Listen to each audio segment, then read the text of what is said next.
As pessoas da minha cidade acreditam que um apocalipse nuclear aconteceu há décadas. A verdade é quase tão terrível. Você já ouviu falar dos soldados japoneses que não se renderam junto com o resto do país em 1945 e passaram décadas escondida na crença de que a Segunda Guerra Mundial continuava? Bem, a cidade que eu morei no início da minha vida me proporcionou uma experiência semelhante. Quando criança, em nossa pequena cidade, todos crescíamos com a mesma história. Era final de outubro de 1962 e a crise dos mísseis cubanos ameaçava envolver o nosso planeta em um apocalipse de fogo. Na noite de 27 de outubro, os habitantes da cidade deitaram-se na cama para uma noite de sono inevitavelmente agitada, enquanto as conversas de rádio e televisão ao fundo fornecia esse comentário cada vez mais preocupante sobre a situação em questão. Em algum momento, os sinais ficaram distorcidos antes de eventualmente se transformarem em estática e apenas ruído constante. O ruído constante das atualizações ao vivo de repente fez muita falta. Antes do amanhecer, homens desconhecidos em uniformes militares foram de portas em porta e conduziram os habitantes da cidade para um grande abrigo nuclear, construído sobre o subsolo da cidade, antecipando o cenário exato para o qual havia sido alertado. Supostamente, algumas pessoas recusaram, com a explicação de que não tinha havido qualquer comunicado oficial de um ataque ou de um estado de guerra em que eles iriam obedecer. Eles ficaram para descobrir por si próprios, através de seus aparelhos de rádio e televisões. Há muito tempo ocorria o boato infantil de que nenhuma das pessoas foram vistas novamente. Eu nasci uma década depois daquela noite. Minha primeira lembrança é de brincar comigo mesmo contra uma parede de concreto em ruína no abrigo. Era um lugar bem grande, maior do que seria de esperar para uma cidade do nosso tamanho. E a vida lá embaixo, fazíamos o possível imitar as vidas que nós tínhamos antigamente. Esses esforços foram admiráveis. No abrigo havia uma escolinha para nós crianças, uma cozinha comunitária com enormes estoques de comidas enlatadas e salas grandes cheias de fileiras e mais fileiras de beliche de metal enferrujado. Mesmo assim, porém, a vida no abrigo era horrível. Eu não desejaria que ninguém ficasse preso no subsolo com centenas de pessoas durante décadas. A existência monótona teve seu efeito sobre os habitantes mais velhos da cidade, que já conheceram uma vida muito melhor do que aquela. Havia uma sala que ficou famosa pela grande quantidade de pessoas que ali suicidaram. Eles tinham várias maneiras criativas, com recursos tão limitados, e às vezes levavam até dias ou semanas para que alguém morresse. Bem, depois de cortar um pulso, uma faca cega ou enferrujada. Bem, sabe por que eu sei disso? Porque o meu pai morreu naquele quarto, esquecido por Deus. Eles encontraram seu corpo sem vida, pendurado no teto. E eu, de 10 anos, fiquei em estado de agonia. Fiquei meses sem falar, depois do que aconteceu. E às vezes ainda desejo que tivesse sido eu em vez dele. Então, pelo menos, eu não ficaria sobrecarregado com o conhecimento que tenho hoje. Lembro-me de ter aprendido sobre as consequências da noite que deu início a tudo isso na escola. Eles disseram que a maior parte da nossa nação e do mundo tinha sido devastada por nuvens de fumaça e colunas de fogo. Aquela vida no terreno acima de nós era praticamente impossível. Tínhamos que ficar lá para sempre. Nós tínhamos que ficar aqui embaixo para sempre, para não enfrentar as mortes horríveis das quais fomos salvos. Havia muitas regras para garantir que continuássemos fiéis a esses ideais, mas estávamos demasiado e aterrorizados para sermos céticos em relação a qualquer coisa que nos ensinaram, e por isso essas regras nunca foram testadas ou quebradas. Levei até os 19 anos para questionar os ensinamentos que deveríamos considerar verdade absolutas. Veja, embora eu fosse principalmente um bom cidadão e cumprisse as regras do abrigo, eu tinha um pequeno hábito sorrateiro. Não sei o porquê. Talvez eu tivesse entediado, ou apenas quisesse desobedecer às regras, aparentemente arbitrárias pela primeira vez. Mas tinha uma obsessão em explorar os cantos e recantos do abrigo, encontrar cantos intocados, indício de uma vida que supostamente não existia, mas me deu a emoção de que eu não sabia que era possível naquele lugar. Essas dicas geralmente eram enfadonhas, em qualquer medida externa, mas um dia descobri algo que me deixou ao mesmo tempo pasmo e aterrorizado. Uma janela. A princípio não sabia o que era, porque quando me deparei com aquilo tudo, o que pude ver foi um acúmulo de poeira e teias de aranha, em forma de quadrado.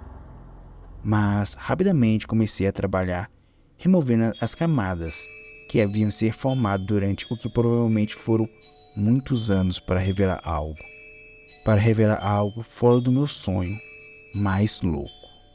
Uma paisagem incrível, verde, estava diante dos meus olhos. O céu era de um tom azul profundo, com uma nuvem ocasional flutuando. E as casas abandonadas há décadas antes estavam ali, em um estado de conservação que lhe dava um caráter único. Eu devo ter ficado ali por horas absorvendo tudo, me perguntando por que o mundo que me ensinaram não era o que eu estava olhando. Eu queria saber o porquê das mentiras e do porquê eles mentiram para nós. Em algum momento, eu voltei para o meu beliche e me preparei para uma noite de sono bem agitado, dos meus poucos momentos de inconsciência sendo perfurado pela paisagem supostamente impossível que eu tinha visto. Levei semanas para reunir coragem para voltar, porque estava com muito medo do que meus olhos estivessem de alguma forma me enganando, ou que eu tivesse enlouquecido e que eu acabasse naquele quarto com o mesmo destino que meu pai. Eu não podia contar a ninguém, e não contei a ninguém, pois ele pensaria que eu também estava enlouquecendo como meu pai. E isso é bem compreensível. Eventualmente, porém, eu voltei. Você sabe o que é ter um desejo ardente de entrar em um mundo que sempre lhe foi ensinar que iria matá-lo? Bem, eu tive essa chance. A paleta de cores perfeita diante de mim era forte demais para resistir. Eu precisava ir lá, passar o dedo pela grama verde e respirar o ar que foi feito para mim, o ar que foi negado. Então eu fiz. A janela era grande o suficiente para que, depois que o vidro fosse quebrado, um pedaço minúsculo fosse fácil sair.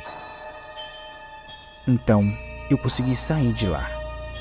Eu dei o meu primeiro passo para fora daquele abrigo e expirei o máximo que pude enquanto meus pulmões se enchiam de ar fresco e maravilhoso.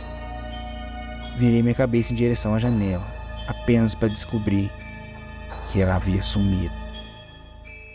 O concreto descoberto estava na minha frente, e minha saída não era mais à minha volta.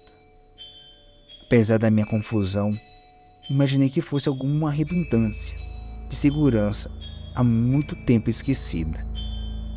Mas rapidamente me esqueci disso, ao me concentrar novamente na realidade da vida fora daquele lugar. Foi real, foi tudo real. Eu não estava perdendo a cabeça. Tudo que eu tinha visto através da janela era exatamente o mesmo depois que me libertei de suas restrições, exceto uma coisa. Estava fora da vista da janela. Eu não tinha visto antes de sair. Aquilo perfurou a paisagem, impossivelmente imaculada ao meu redor. Uma van do exército. Todas as 4 portas estavam abertas e havia uma pessoa singular no banco da frente. Eu me aproximei. Sua cabeça tinha um buraco de bala e qualquer sangue do incidente havia secado há muito tempo. Ao me aproximar da van, notei um pedaço de papel embaixo do pé, pendurado no soldado falecido. Para quem tiver a sorte de ler isto, lamento pelo que fizemos ao seu povo e suas famílias durante a Guerra Fria. A unidade para a qual trabalhei recebeu a ordem de implementar um experimento psicológico. Foi longe demais. Devíamos mantê-los no abrigo por 1 ano para testar nossas preparações para o que parecia ser um futuro inevitável, para descobrir se um abrigo dessa escala e natureza poderia ser a nossa graça salvadora, a nossa esperança de reconstruir a civilização, no caso das bombas finalmente caírem do céu. Foi na melhor das hipóteses, bem, antiético, mas racionalizei com o falso conforto de prestar um serviço à nossa nação. Disse a mim mesmo que talvez um dia a nossa pesquisa os mantivesse vivos, mesmo que isso significasse um tormento mental para as pessoas da sua cidade. Bem, 1 ano chegou e foi embora há um bom tempo. Bem, nem também o interesse dos militares nessa pequena experiência desapareceu. Na noite que tudo isso começou, vocês foram levados a acreditar que as bombas se aproximavam rapidamente de nossa nação. As pessoas que se recusaram a acreditar na nossa palavra, legitimada apenas pelos uniformes do exército e pelas vozes do comandante, foram as mais espertas. É por isso que doeu tanto quando nos ordenaram alinhá-los contra uma parede e fuzilá-los. Eles mereciam muito mais do que isso. A verdade é que as tensões da Guerra Fria começaram a diminuir após o ponto alto emocional da crise dos mísseis, e ao longo dos anos a necessidade de abrigos diminuíram. Com isso, como mencionei antes, também aumentou o interesse em nosso experimento. Nossos homens foram filtrados ao longo de meses e anos até que eu fosse o único que sobrou. Talvez a culpa que senti, a culpa que me atormentava a cada momento de vigília, tenha me mantido aqui. Eu não tinha nenhum propósito, nenhum recurso, e nenhuma maneira de chegar até as pessoas que havia sido condenada a uma vida miserável anos antes. Mesmo assim, aos restos vazios da cidade dessa vez me mantiveram sob forte controle e nunca mais consegui sair. Eu nunca deixarei aqui. Eu nunca deixarei essa cidade. É aqui que eu mereço morrer, aonde eu mereço pagar pelos pecados que cometi contra essas pessoas que aqui estiveram. Espero e rezo para que essa carta algum dia encontre um cidadão dessa cidade condenada, e espero que minha confissão possa lhe trazer um pouco de paz. Não espero que você me perdoe, nem mereço isso, mas saiba que cada momento que permaneci vivo foi gasto em arrependimento incrivelmente profundo. Eu tenho um último desejo.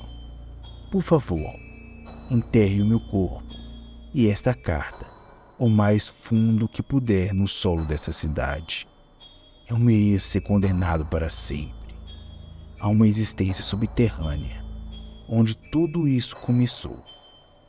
Uma existência da qual você foi injustamente forçado a participar. Espero que minha dor seja muito pior do que as que causamos em vocês. Adeus. Eu devo ter chorado horas a fios depois de ler a carta. E os dias e semanas seguintes foram uma névoa. Muito que me lembro consiste em tentar voltar para o abrigo, numa tentativa desesperada de dar aos meus concidadãos a liberdade da vida que deveríamos ter. A cada curva e entrada me deparava com metros de concreto, e nunca conseguia voltar para o abrigo. Não me lembro por quanto tempo tentei, mas eventualmente desisti e decidi conceder ao soldado falecido o seu último desejo. Eu cavei durante dias e o enterrei fora da área onde ficava a janela, que deu início a isso tudo. Eu sei que ele disse que não merecia perdão, mas ele teve dignidade de compreender a natureza horrível do que fez conosco. Pelo menos ele ficou até o fim. Ele foi um homem muito melhor do que aqueles que nos deixaram para trás, esquecido e condenado. Espero que seus arrependimentos sejam levados para o solo de nossa cidade. Já quanto a mim, eu deixei a cidade há muito tempo. Eu me perdi quando estava saindo, e nunca me disseram o nome original da cidade, quando estava dentro do abrigo. Então, infelizmente, as lembranças são todas as provas da minha experiência que eu tenho. Demorei muito para me acostumar com o mundo exterior, mas, nos anos desde a minha fuga, aprendi a aceitar minha nova vida.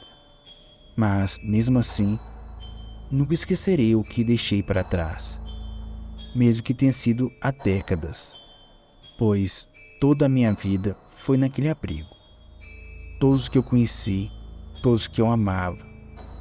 Eu acordo todas as manhãs atormentado por pesadelos de ainda estar preso naquela prisão subterrânea, profunda e escura. E mesmo assim, muitas vezes eu me pego desejando o conforto daqueles que perdi na minha fuga. Eu espero que eles tenham encontrado a paz com meu súbito desaparecimento, mas algo em mim sabe que não. Minha dor e terror aqui são quase tão grandes quanto lá de dentro. Talvez a ignorância seja, na verdade, uma benção, como eles dizem. Talvez um dia os habitantes da cidade que eu conheci sejam recebidos com a mesma vista do céu azul e uma grama verde. Enquanto isso, espero desaparadamente que eles encontrem uma existência melhor no abrigo do que aquela que eu conhecia.